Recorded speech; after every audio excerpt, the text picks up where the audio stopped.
Have you ever felt it? That pull towards something bigger, something that scares you, excites you, and yet feels just out of reach? Maybe it's a dream, an opportunity, or even a clear directive, one that you know could change your life. And yet, you hesitate. Why do we resist the very things that call us to grow? Jonah's story begins with this very question, and his journey mirrors ours more than we might realize. Jonah was given a clear call. God spoke to him, "Go to the great city of Nineveh and preach against it, because its wickedness has come up before me." Now, I don't know what it's like to receive such a direct and daunting call, but Jonah did. Nineveh wasn't just any city. It was a powerful and intimidating place. Jonah knew what he was being asked to do, and he couldn't handle it. So, he ran. He boarded a ship heading in the opposite direction, toward Tarshish. And while I couldn't possibly guess why Jonah thought running would solve his problem, I can't help but wonder if his actions sound familiar. How often do we turn away from the path we know we need to take, convincing ourselves that it's just too hard or too soon? Jonah's story shows us that running doesn't bring peace. It only brings storms. On that ship, the storm rose quickly. The sailors, desperate to save themselves, threw their cargo overboard and cried out to their gods. Jonah, meanwhile, was below deck, asleep. Can you feel the tension here? The chaos outside while Jonah tried to hide from the consequences of his choice. But the truth has a way of surfacing, and eventually it did. The sailors cast lots, and Jonah was revealed as the cause of their trouble. What Jonah does next is remarkable. He doesn't blame the storm on bad luck, or deny what's happening. He steps forward, owns his actions, and tells them plainly, "Pick me up and throw me into the sea, and it will become calm.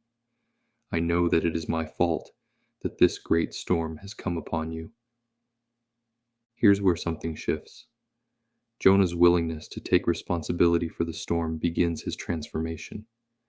He could have continued hiding, but instead, he chose to face the consequences.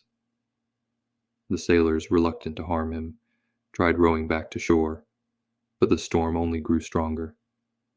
When they finally threw Jonah overboard, the sea became calm. But Jonah's story doesn't end with calm waters. Thrown into the sea, he was swallowed by a great fish, where he remained for 3 days and 3 nights. Now, I can't pretend to know what it's like to sit in the belly of a fish, but I wonder what Jonah experienced in that space. It wasn't a punishment. It was a pause, a place where he could no longer run, where he was forced to reflect. The fish wasn't there to destroy Jonah. It was there to prepare him. During those 3 days, Jonah prayed. He acknowledged his dependence on God and his inability to fix things on his own. In that stillness, transformation began. And if you've ever found yourself in a place where everything feels stripped away, where all you're left with is your thoughts and the weight of your choices, you might understand what Jonah went through. After 3 days, the fish spat Jonah onto dry land. He had been given a second chance. And this time, Jonah answered the call. Jonah walked into Nineveh, a city so large it took 3 days to travel through it, and delivered the message God had given him. 40 more days, and Nineveh will be overthrown. The response was astonishing. The people of Nineveh believed God. They declared a fast, and even the king humbled himself, issuing a decree for national repentance. Now, I'm no expert on what it's like to watch an entire city turn from their ways, but Jonah saw it happen. And yet, instead of feeling relief or joy, Jonah was furious. He retreated outside the city, angry that God had shown mercy. It's a strange reaction, isn't it? Jonah had just witnessed one of the greatest acts of repentance in history. But instead of celebrating, he sulked. Why? Because he wanted justice, not mercy. He wanted to see Nineveh punished, not forgiven. So Jonah sat outside the city, waiting to see what would happen.